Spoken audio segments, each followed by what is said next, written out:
if there's any chance of us being able to act constructively to do something, it will require an admission of complexity and maintaining what on the surface may seem contradictory ideas. That what Hamas did was horrific and there's no justification for it. And what is also true is that the occupation and what's happening to Palestinians is unbearable. And what is also true is that there is a history of the Jewish people that may be dismissed unless your grandparents or your great-grandparents or your uncle or your aunt tell you stories about the madness of anti-Semitism. And what is true is that there are people right now who are dying who have nothing to do with what Hamas did.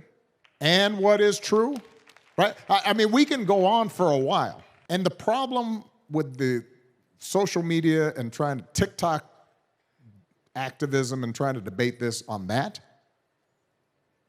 is you can't speak the truth. You can pretend to speak the truth. You can speak one side of the truth. And in some cases, you can try to maintain your moral innocence, but that won't solve the problem. And so if you want to solve the problem, then you have to take in the whole truth. And you then have to admit nobody's hands are clean, that all of us are complicit to some degree. I look at this and I think back, what could I have done during my presidency to move this forward as hard as I tried? I've got the scars to prove it. But there's a part of me that's still saying, well, was there something else I could have done? That's the conversation we should be having. Not just looking backwards, but looking forward. And that can't happen if we are confining ourselves to our outrage.